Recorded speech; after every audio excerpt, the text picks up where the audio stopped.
Are you kidding me? This is a big fat stupid. It's a big fat stupid. And so all the breakables are now, they're all safe over here. So it's Harry a mistake. Saltzman. It's a mistake. Take a book out of Peter Hunt's page. That's all I'll say. And go do that voodoo GFY, that you my do guy. so well. Saltzman and broccoli. Be fruitful and multiply. But not in those words.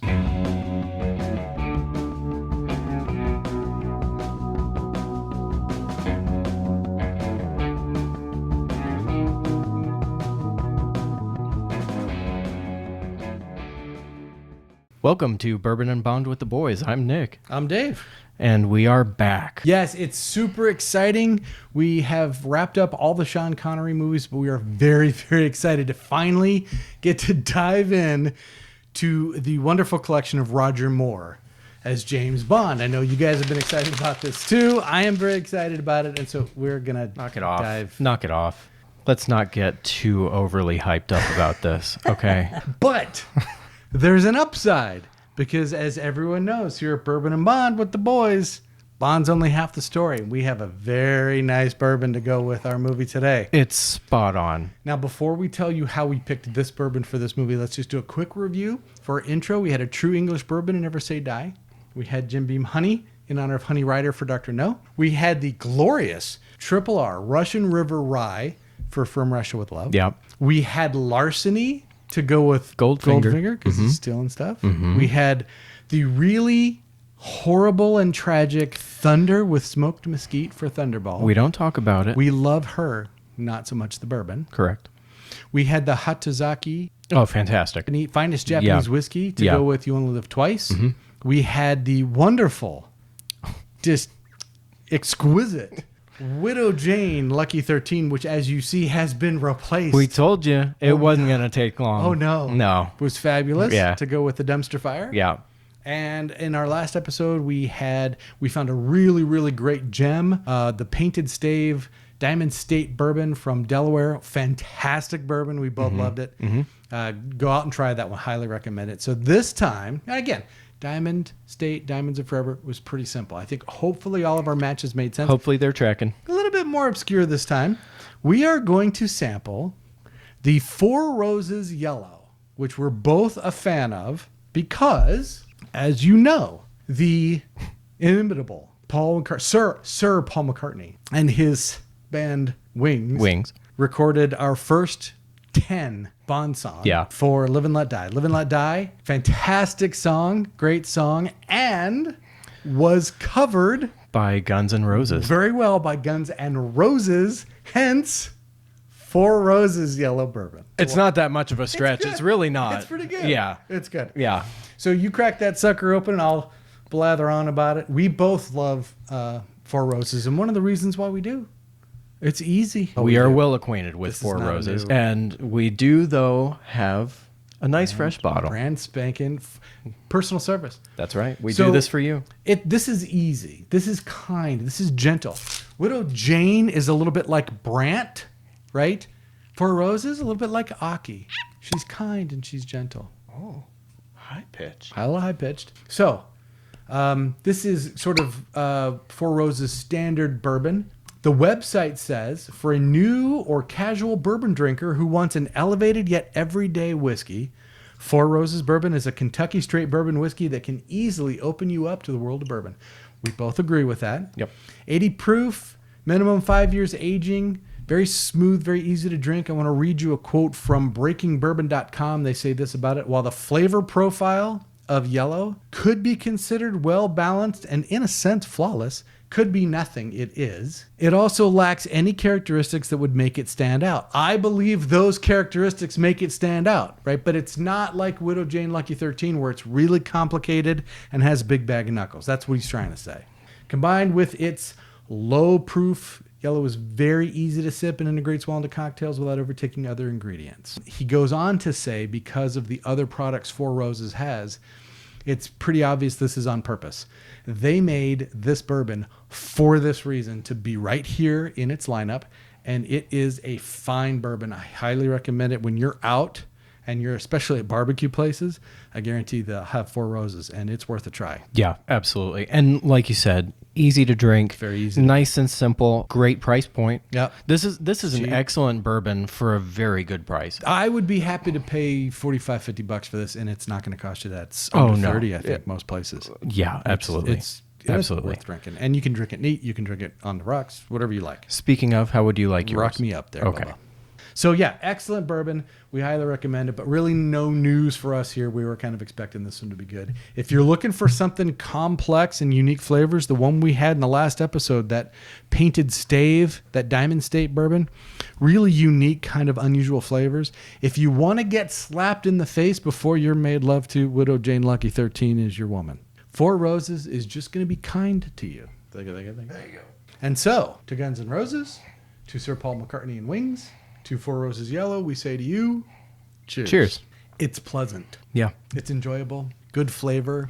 A little pear going on. It's good. Yeah. It's A good. little hint of sweetness and fruit on the very end. Nothing too much. Nothing overpowering. No. And if you did have a bottle of this and you wanted to make a mixed drink with it, you wouldn't feel bad paying $80 and then putting it into Right. So Yeah. highly recommend. The others, like you said, the others that we've had, a good chunk of them are very complex, and you get lost when you're going to make a mixed drink. But sometimes simple means dull, and this is not. This is not dull. No, not dull. It's just friendly. It's good. Yep. Very kind. Okay, shall we Let's do this. I am so excited to just dive on in? to Live and Let Die. This is 1973, June of 73, I think is when it released. I was not quite 7. So this is Roger Moore's first outing as James Bond. And go ahead. I think by this point we're all aware of my strong bias. I'm going to try very Irrational hard. dislike. I'm going to try very hard to give this man the points that he is due. We need to be fair. He's not due many points, but I'll try my hardest to be fair to the people. This is a personal service. I can say with here we are again. 100% certainty this is not the worst James Bond. He is not the worst James Bond. Oh, you're right. You're right. Okay. Yeah. Yep. Oops. So Roger Moore's first. Now, again, we mentioned this. Roger Moore, at this point, his first movie is older than Sean Connery was in Diamonds. Mm-hmm. So he starts this off older and is just going to keep aging, and it'll become noticeable very soon. Yes. We still have the same cast of characters: Bernard Lee as M, Lois Maxwell as Moneypenny, and David Hedison, who I think is the second best lighter. He was a good lighter. Right, he is going to appear here, and then 15 years later, do one of the best lighter appearances in a later movie. So we like David Hedison. He's going to get points for this. And Yaphet Kotto of Running Man fame. Yaphet Kotto's a fine actor. Plays a villain. So let's do it. Let's jump in. Let's go. Starting with the plot. Let's start right off here and just disclaimer. Just Disclaimer. do it. MI6 has no business being involved with anything in this movie. We just can't figure out why they're involved. I mean, we know they send James Bond to do this because other agents got killed. We just can't figure out what the other agents don't know were why. doing there. No. What are we doing here? Yeah, this entire thing is about some evil drug lord trying to import drugs into America, and for some reason that is not stated, MI6 has gotten involved. That being said, It's not international. So there's a moment when Bond finally figures out what's going on. He's confronted by, we have two villains in this movie. We have Kananga and we have Mr. Big, and he's confronted by one of them, and he comes to the realization that they're one and the same person. And I'm going to read you what Bond actually says because it summarizes the plot pretty well. He says this to Big, who has just removed his bad makeup to become Kananga. He says, "Quite revealing, Kananga. Kananga, poppy grower in thousands of well-camouflaged fields protected by the voodoo thread of Baron Samedi, and Mr. Big, distributor and wholesaler through a chain of filet-of-sole restaurants." So that's what this evil genius is trying to do, poses two different people, one as a politician in this Caribbean nation, the other as a street thug who is trying to break into the heroin business. he's getting into the heroin production. getting into it. He's getting into it for sure. He then plans to give away Here's all his of his true plot. heroin Here's for his true free plot. and double the addicts. He's going to gonna double the drive amount mob of addicts. out of heroin in New York, and he's going to increase the number of addicts in America, and then that's going to cause him to make a crap ton of money. Because the mob is then going to pay him For his- however much for his location. This is all setting up for a big real estate deal is what he's doing. It's not a terrible plot. It's not terrible. And taking away the fact that MI6 has no business being here at all, it would get some points. I might have gone 7. I could have gone if it 7. had absolutely nothing to do with MI6. But they have no business being there. And for that reason alone, it's got to lose a few points. It has to lose at least 3 points, I think. I think that's where we ended up. We can go better than 4. No. We talked about this in Diamonds, right? There was this behind-the-scenes push to kind of Americanize Bond, probably to increase audience. I don't know. It was wildly popular. But I think that push, that failed concept, has spilled over into this movie because the whole thing is America-centric. Agreed. But MI6 is investigating it for no apparent reason. So let's wrap this one up with a 4 out of 10 for the plot. 4. Moving along to Bond. This one is tough for me. It was tough for me, but again, being fair. His acting is okay. His acting is actually pretty good. I wrote down he's not a clown yet. On the rewatch, he's a bit of a clown already. So I don't love that. I'm not sure if it's him or if it's the writing, but for acting, I came in at a 4. I came in at a 4 too. I don't agree with the clown comment. I think he's not terrible, but what he is a jolting switch from Sean Connery, and we're gonna see Eon doing this, right? To have this tough, gritty, Bond, and then have this sophisticated man about town, right? They're gonna do Sean Connery. They're gonna do Roger Moore. They're going to do Timothy Dalton. They're going to do Pierce Brosnan. They're going to do Daniel Craig, right? So they keep going back and forth in this. And I think I like the variety as long as they do it well. I think the biggest knock on Roger Moore is he started this off... Started too old. Right. However, after, it's been almost 2 months. I think it's been 2 months since our first watch to give it points. Yeah. And going back, having seen all now, we've rewatched all of the Roger Moore movies and have gotten into the others. And going back, and he looks quite young. Yeah. He looks pretty good in this Relatively one. younger. Relatively younger, yes. Yeah. So 4 for acting. Let's move on to masculinity. I think we've got another 4 here. We started off at a 3, but realized, he's not soft on Solitaire. When he kind of pleads with her and woos her, he's really taking a different tack, to try and get information. It's his whole goal with her. And so I think we missed it the first time, but I think it's very Bond-like for him to woo her to get her to talk, which is exactly what he does. And it works. How old is he here? 46. 46. I think she was either 19 or 20. Let's call her 20 as a nice round number. Okay. He is more than double her age. Yeah. To watch this old guy creep on this teenager or 20-year-old and manipulate a virgin He's James into Bond. having sex with him. Manipulate a virgin because he needs the info. Because he needs we expect info. Our international man of mystery to do that. We expect him to manipulate. If this was Maud Adams, you'd be okay with it. That's because Maud Adams wasn't a virgin when we were watching Maud Adams was a bit older than her. Right. And part of that is she's very young. Now we have, and the scene where he has taken her virginity, and she's in this white gown, and you start to realize she is concerned about this for multiple reasons, but she's just lost her virginity, she's lost her gift, and this lecherous creep is laying in bed next to her. And okay, she gets around to it. Let's go for round 2. But it's gross, and I hated it. I wanted to take away some points here. But both jumped up and down on George Lazenby's balls because he propped up in bed and said, "You don't look good. Do you want to talk about it?" That is not who James Bond is. James Bond is, he will slap you, he will shoot you, he will do what he has to do to get the info. In this case, the best course of action was, let's get her in bed. She'll tell me what I need to know.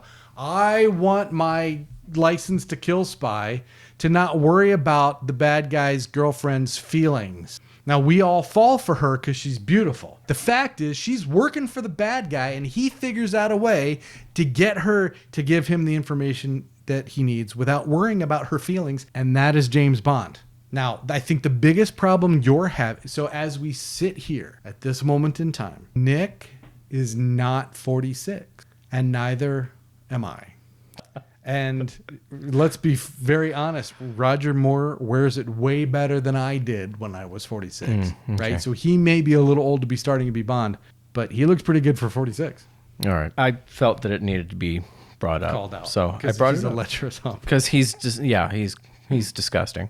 He's just a gross guy anyway. Did we go with 4 for masculinity? I hate how fair I'm being right now, but hey, good for me. But this will make you happy. We're going to leave him at a 3 for hotness. I had him lower originally, okay, because I can't stand to look at his dumb face, but I did bump him up in fairness. So I think he deserves at least 4.43 in this one. I'll stick with it because it's his first one. Let's give him a chance here.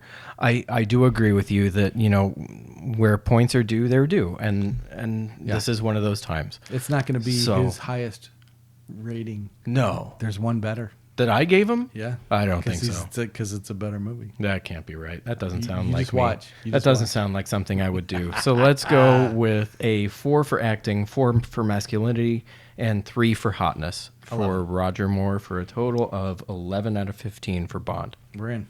All right, moving right along now to the villain, Kananga. Kananga's a good villain. He is a good villain. He is a good villain. There are a couple of things that are not wrong, but a couple of odd things going on here that can't really be taken away from villain. I was wanting to, but you talked me off the ledge. Production value. Production value or production quality, yeah. His Mr. Big makeup when he's disguised as Mr. Big, it's not great. Okay, it's actually pretty.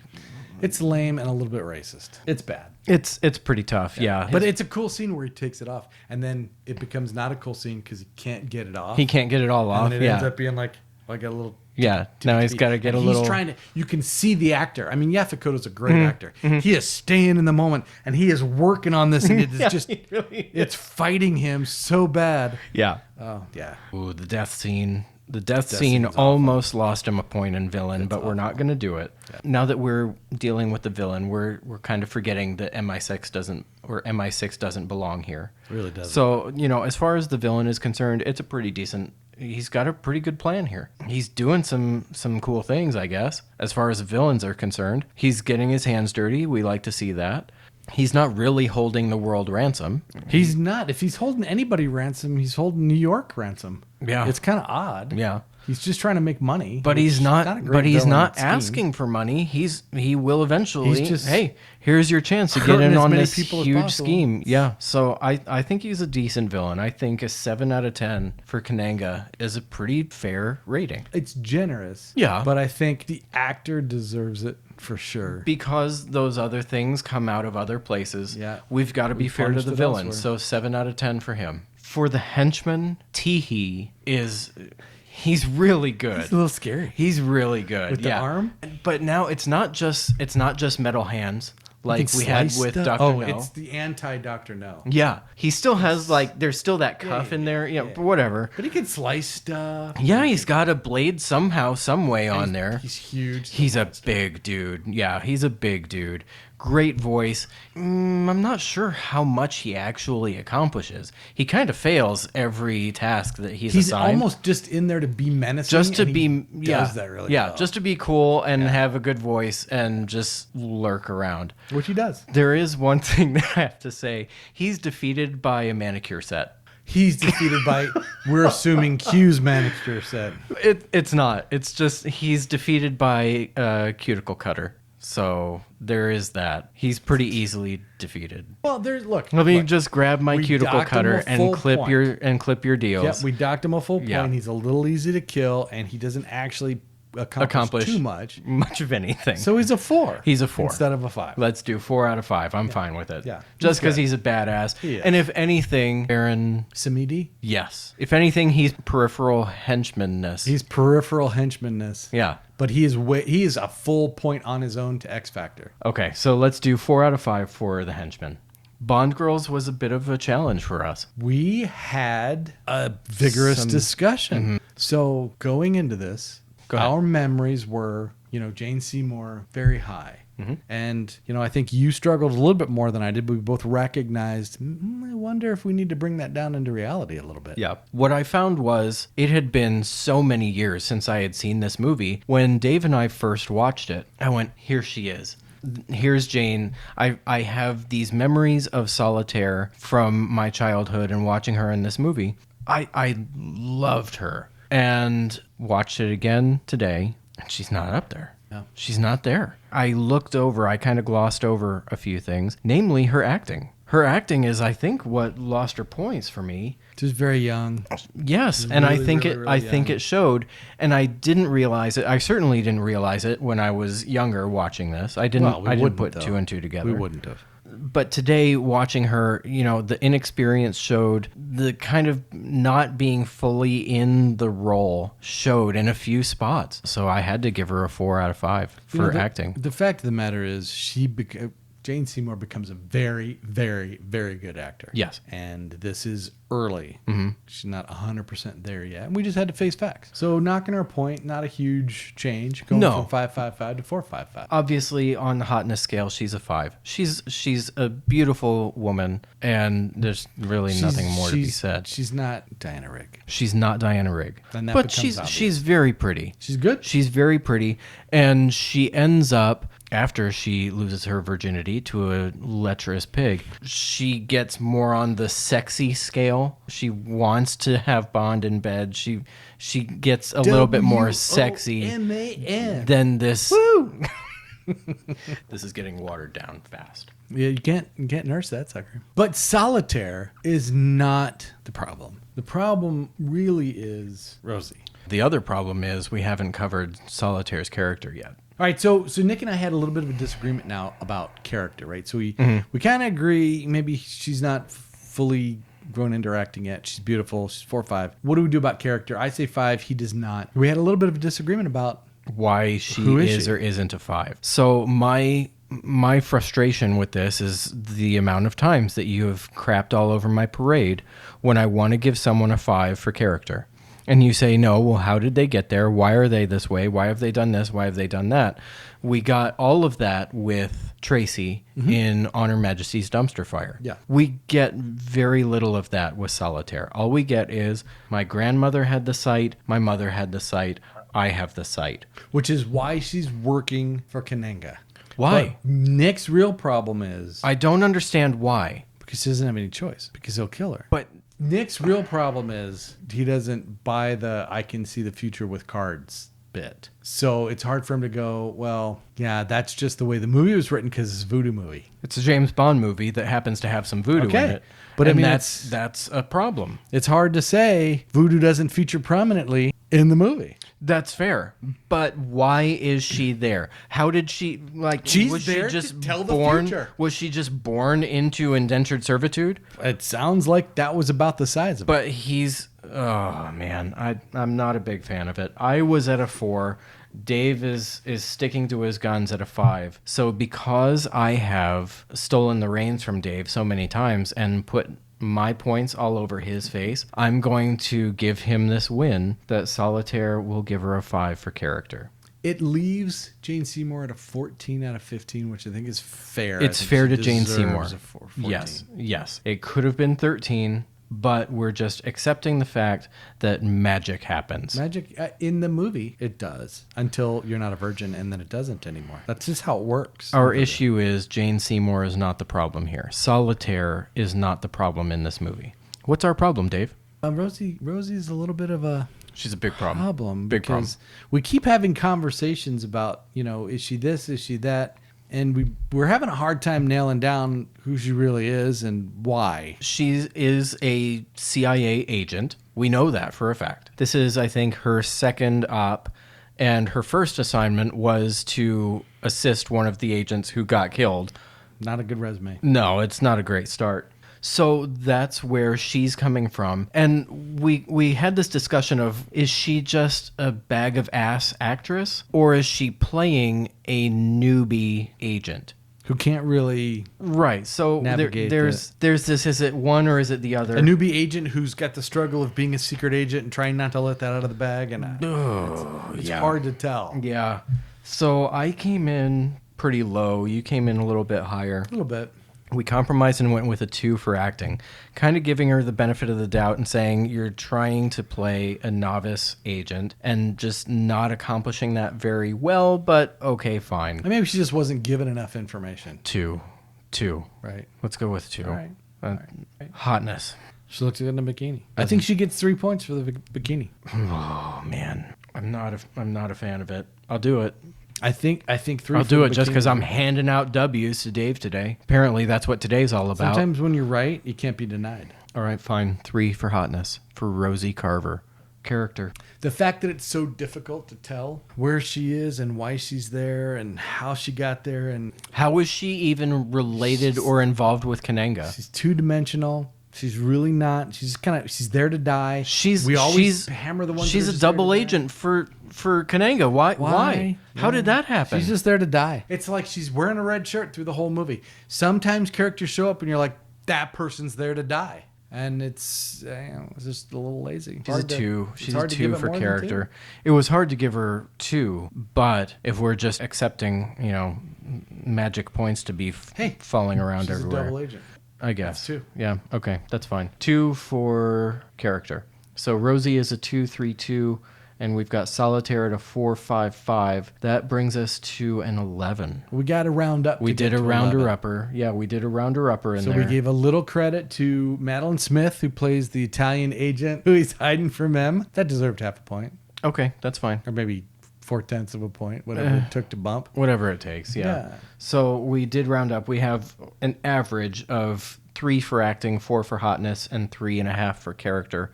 With a rounder-upper, we have an 11 out of 15 for Bond Girls. All right, let's go into action and just let's rate the first half of the movie on action. Okay. It's a 1. Not a lot going on. There's a movie. There's a lot of chasing a honky through Harlem. Can you say honky? I think we can. Oh. We can say honky. I'm not offended by it. I'm not either. But really, for the first half of the movie, what's happening? I don't know. Almost nothing. I don't know. He's investigating through New York to figure out what the heck is going on because he has no idea. There's a pimp mobile that Is shoots his literally driver. called a pitmobile. Yeah, yeah. The CIA Of the CIA? puts out a bolo for a white pimp mobile. He does. Amazing. Yes. Never thought I'd hear it. Side note, there is tons of racism in this movie. It's awkward because they really wanted to create more black characters. They wanted to get more different ethnic groups involved in the plot of the movie, and that was their goal. I think probably in 1973 that's successful. We look back on that and go, why are they all bad guys? Yeah, it was Strutter, right? Who we think properly got killed in the second funeral scene. Yes. Yeah. So when his first interaction with Bond, he said something about his disguise. He was in whiteface in Harlem or something like that. Well, hey, So- listen, whatever they were trying to do, there are a couple of good acters that got into this movie. So Yeah. I am pleased with it. You guys, you already know what I think of The Running Man, and you already know what I think of Yaphet Kotto. So win for us. All right. So what do we have for action? So 1 point through the first half of the movie, but it ramps. Then it starts up. Yeah. Second half of the movie, we've got a good, decent bus chase. Like an hour and a half long boat chase. A car plane chase. Oh, yeah. Yeah. Lots of unforced errors everywhere. There's snakes. There sure are. There's alligators. He fights in the lair. He storms the lair and has a fight with Kananga. The train fight with Teehee. So there's a lot in the second half. There is. There is a lot going on. Yeah. Action. 7 out of 10. 7. Yeah. Make up for it. There is a lot. There is a lot happening. So we gotta do it justice. Yeah. The Big Four is gonna lose some points here, though. A little bit. M was average, a little bit above average, just because we have M showing up to Bond's place at 5:30 in the something morning. M and Moneypenny are only in the pre-credit scene. We don't see anything about them later. They show up at Bond's house, which we've never been to, instead of him coming to the office. And he, of course, is in bed with some Italian agent who he then needs to hide from M because M's come to his house. Right, because the Italians are actually looking for her. And they don't know where They he did is. some kind of a deal earlier, and then she disappeared with Bond. So and then Moneypenny has to be his wingman and help hide her. she's a good wingman. She's a good wingman. Right? Yeah. So M gets a 3. I think a 3 I think is he's ragging on him a bit when he makes him his French press or cappuccino coffee, whatever he's making for him. It's like, oh, is that all that thing does? It's just make him a cup of coffee. But that's pretty much, we're without M for the rest of the movie. I started at a 2. You liked the interaction with them. What he's in at is his good. place. Yeah. It's just not- Let's bump him up to a 3. Okay. Okay. Bear with us just for a second. Can I have her, No. please? Why? Just for a couple minutes. Okay. I'm going to place her over here where she's safe. Can I have that bottle of 4 Roses? I need a little, I'm going to top off the little, I'm going to top to a little I'll top you off too. You don't have your glass? All right, everything of mine that he can break is now on my table. Oh, shit. Yeah, because now we have to talk about why Q is not in the damn movie. Do you know why Q's not in the damn movie? I'll tell you why. Because Harry Saltzman and our late Albert Broccoli felt that too much was being made of the gadgets. They left Desmond Llewellyn out of the movie because they felt too much was being made of the gadgets, and he was extremely disappointed at being left out. But there was an outcry, and so he's right back in the next movie. Are you kidding me? This is a big fat stupid. It's a big fat stupid. And so all the breakables are now, they're all safe over here. They made the decision. So it's Harry a mistake. Saltzman, It's a mistake. bless you in your memory. Take a book out of Peter Hunt's page. That's all I'll say. And go do that voodoo GFY, that you my do guy. so well. Saltzman and Broccoli. Be fruitful and multiply. But not in those words. All right. Yeah, this was bad. And so we get no Q. There are, oddly, quite a few gadgets. There are. But no Q. No Q. Who makes the movie better every time he's in it. Yeah. But again, so many gadgets. We'll get to that in a second. Mm-hmm. Okay, so 0 for Q. Sadly. Money Penny. She's a good wingman. She's a great wingman. Good She wingman. just once again is not in the movie enough. Yeah. I think it's safe to hand this all back. Should be. Are you over it? Yeah. I think Moneypenny's a great wingman, and she does it with extreme concern for protecting Bond's whatnot, but also there's a hint of sadness that it isn't her. There was. I did pick up Right? on that. Yeah. It's just so well done. Yeah. Very subtle. She's fantastic. Love her. Let's do 3. I think we did 2. We didn't. I'm okay with doing a 3. We did a 3 did a for 3. Money Penny. Felix. Good Felix. Good He is a Felix. good I like Felix. David Hedison. Yeah, we mentioned this earlier. He'll be back in 15 years with Timothy Dalton Didn't realize it. to do the badass Felix. I mean, we both agree. Oh, Yep. okay. Yes. David Hedison's number 2. And his performance in that movie, which we'll talk about in a while, that's good. Does well. Yeah. Yep. Okay. So we gave him 4. 4 for Felix. Isn't it a lot? I'm fine with it. Yeah. So we have a 3 for M, 0 for Q, 3 for Money Penny, and a 4 for Felix. That gives us a 10 for the big 4. So 10 out of 20. Credits montage. We originally gave the song a 10, and then we had to rethink it on a rewatch, and we ended up giving it a 10. You can't improve on this. And I think you have It's to. so good. I think if it were possible, if it's not, but if it were, we'd give it a bonus point for the Guns N' Roses cover to also be good because it's such a good song. Yeah. We I don't could turn it up to typically 11, but we can't. I really don't care for covers. I don't care for remakes. It's just such a good song. They did a great job. It's just such a good song. Because the song bangs so hard. It's a good one. It's a good song. It's our first 10. Yeah, I love it. The visuals. They were not strong. What we had for a song was a 10 out of 10. 10 out of 10. And maybe because the song was so banging, our visuals are just like they weren't even close. There's 2 things that dominate the visual. There's a lot of fire. There's a few skulls thrown in. There's some skulls in Yeah. the fire. But then there's also, I wanted to call them jazz hands, but they're not jazz hands. They're voodoo hands. They're voodoo hands. I don't know what. And no fire idea. and skulls. No idea. It was odd. It was really, really Little strange. odd. It was really strange. It wasn't my fave. It wasn't mine either. We originally gave it 7 because I think we were just so Caught up in the song. Yeah. The visuals and the song do go well together. They do go well together. I don't think that's an issue at all. The visuals were just not strong enough in this one. So let's do a 6 out of 10 for them. I think that's fair. Okay. So that brings us to a 16 out of 20 for the credits montage. Yep. Awesome. Bondness. We missed it. We missed a thing on our first watching. We missed a booze. We missed a bottle We of Bollinger. missed. Yeah. He doesn't drink it though. So he twice, again, while he's in New Orleans, because he spends the whole damn movie there, twice orders bourbon with no ice. Not neat. No ice. It's fine. And so I don't but he does order a bottle of Bollinger at the hotel early on, and Yep. we missed that one, and that deserved a second point. We think. I think we went 2. We did go 2. It may be generous, but we went 2. Yeah, just wrong. Yeah, absolutely. What about quotability? So it where it fails in other places, it actually does well in quotability. I think he's got some good lines. He's got some fails, He does have some fails. but he's got some good lines. Yeah. I thought "Take this honky out and waste him" was one of the funniest lines of the movie. It was great. And then he, in true James Bond style, is like, "Promise you'll wait there. I shan't be long." Right? Like he's he knows he's not going to get killed. We know he's not going to get killed. Right. No sense going off half-cocked. No sense going off half-cocked. It was really good. It was great. Even though he's a lecherous pig, it was perfect in the moment. She says, is there she wanted time it before we leave for lesson number 3? She wanted it. So, absolutely. There's no sense going off half-cocked. Now that she's been soiled by Roger Moore. My favorite one was when he refers to the baby alligators as potential overnight bags. I think my favorite, you know my favorite one. A secret agent on whose side? And speaking of racism, how long did it take him to break out the boy? Boy.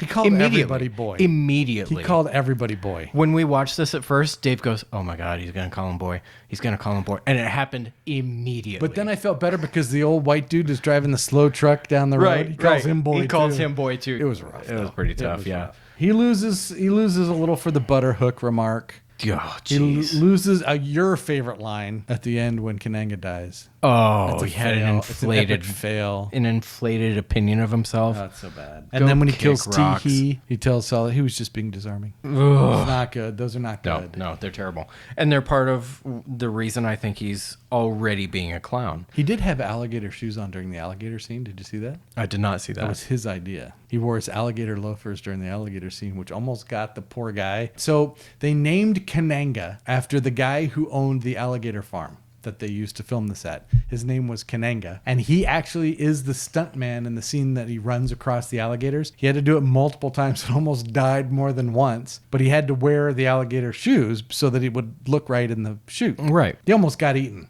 One time he got, a couple times he almost got to the thing and fell half in and just had to get out of the water as quick as he could. One time he fell on one of the gators and he had him wrapped up. And I'm watching this. How are they going to get him out of there without him dying? It was rough. That's awesome. Alligator shoes. That's awesome. Mm-hmm. That's really awesome. He deserves points for something. He absolutely does. He's not going to get him in this movie. Nope, Sorry about it. But he should have. Quotability is a 4. It's a 4. It was pretty good. It was pretty good. In spite of the fails. Gadgets are everywhere. Oh my gosh. In a movie where they leave Q out, they get a 5 for gadgets because there's so many gadgets. It's nuts. He's got the electromagnetic watch. Yes. That turns into a saw. That turns into a saw at some point. You're right. The bug checker that he's using in his hotel room. His entire overnight, his valet case is substantial. Yeah. Just full of stuff. Yeah. The glider we counted as glider. a gadget. Yes, we did. Shark gun? I hate the shark gun. We counted the 2-sided suit. I don't know why he's wearing a 2-sided suit. Because it was night camouflage for hang gliding. He's wearing a 2-sided suit when he glides into Kananga's place. It's dark. And then he flips it. Did he just not want to be wearing black when he's talking to Solitaire? The light colored suit would have been. I have any idea why he felt the need to change it. Maybe it went better with the tie. I don't know. So stupid. Didn't like it, but it counts. So gadgets is a 5. Gadgets is up there. Yeah. Oddly a 5. Locations. We did knock this down a peg. I think we were overly generous when we first watched it. Then we realized really we're in New York. It's in fake Jamaica. We're in Jamaica. San Monique, I think is what they call it. It's a fake island. And we are back in the UK and New Orleans. Yep. So locations gets a 4 out of 5. Here we go. Oh, and the car. The car is fantastic. Fat goose egg. There, you can't even a fake find car. something. Not even a car to fight over. No. So car gets a 0 out of 5. So we have a 2, 4, 5, 4, 0 for bondness of the movie, giving us a total of 15. It could be worse. 15 out of 25. It could be worse. We were nice, but 15 out of 25 is fair. Production quality. Can I remind everybody of the super deadly tarantula that almost killed Sean Connery in Dr. No? Are you serious, man? I have 3 out in my yard right now. I bring that up because of the speckled king snake that they try to kill James Bond with.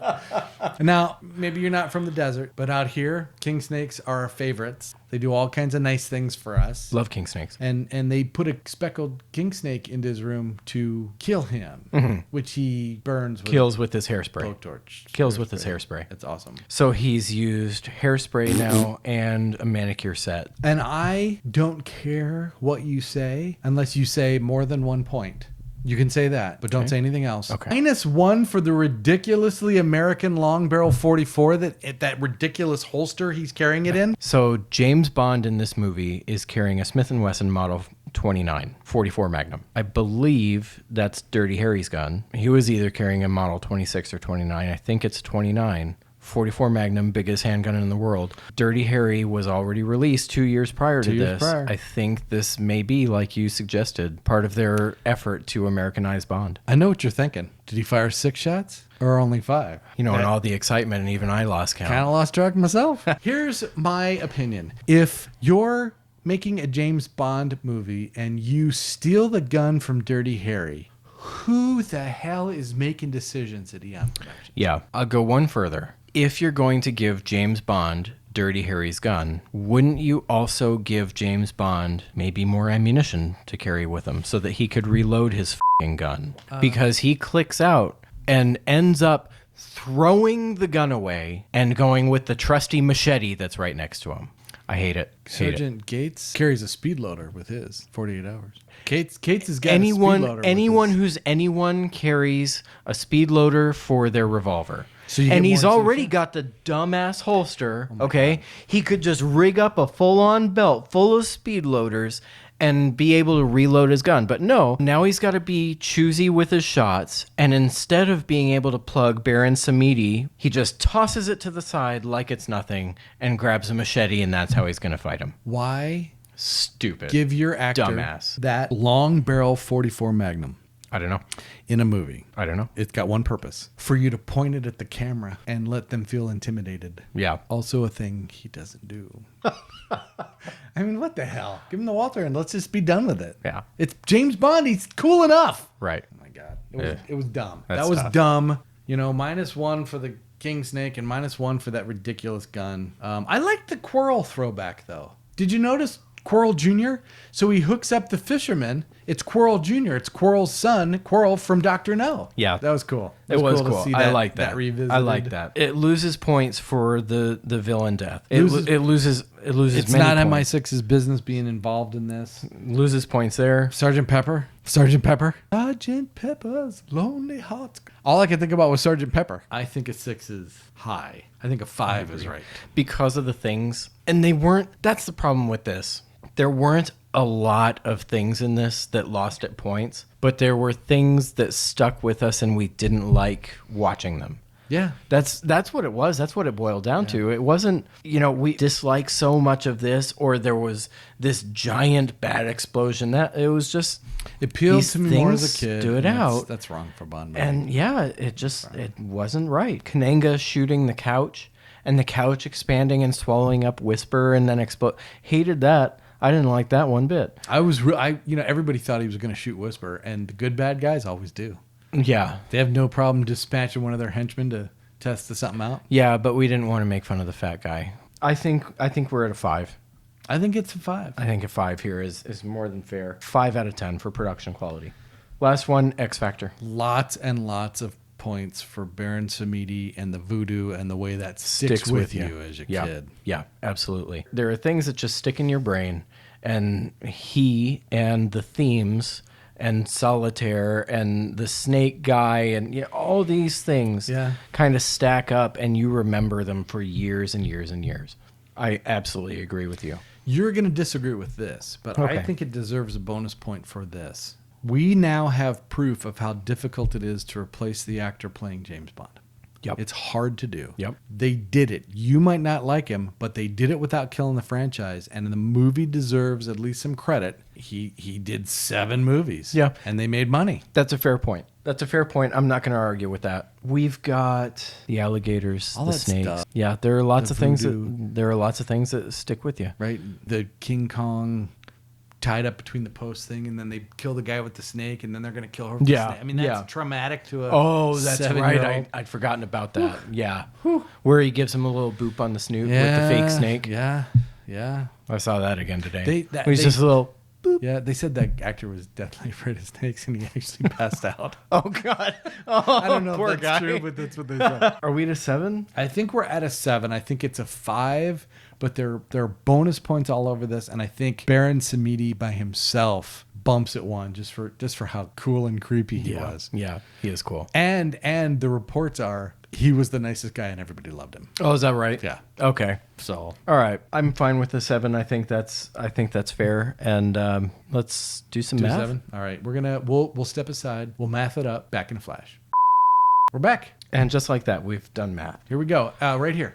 All over Dave's face. Right, it's going to be right all there. over Dave's face. Man. Starting at the top, we Yeah. have a plot at a 4, Bond at 11, villain at 7, henchman at 4, Bond girl at 11, action at 7, big 4 at 10, credits montage at 16, Bondness at 15, production quality at 5, Yes. X Factor at 7. 7. That gives us a grand total of 97 points out of 97. 150. It's not terrible. 97's not terrible. No, it really isn't. It's respectable. Again, watching this again today, I expected it to do better than it did. I thought, oh, surely on the rewatch, it's going to get more points. Yeah. It didn't. I did too. I just readjusted, got the same points. So we've got a 97 out of 150. It's a 64.6%. It's a fun movie. It's got a lot of fun parts to it. It doesn't take itself seriously enough sometimes. I think No. a Bond movie can be funny, but has to take itself seriously. This does not. And it doesn't as much as it should. No. So that's one of its biggest flaws. Right. Still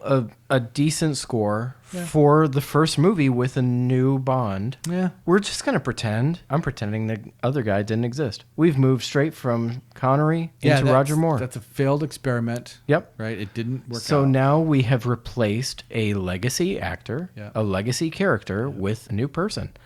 And it didn't fail. Like you said, they made It's hard to do. They made a few choices, and those choices didn't pay off all over the place, but you know, they did well enough that the series could keep going. They didn't kill anything off. I think that's respectable, and a 64.6 is nothing to scoff at. It's really good. Yeah. I mean, at this point in our ratings, it competes with most of the things that we've seen and rated. It's up there. Right? Yep. Thunderball, You Only Live Twice are superior. But as far as points go, it's I think it's 4th. I mean, it's up there. Yeah, it's doing well. Yeah. But it could have done better. It could have, and you know, there were 2 goose eggs. If you fix those Oh two my things, gosh.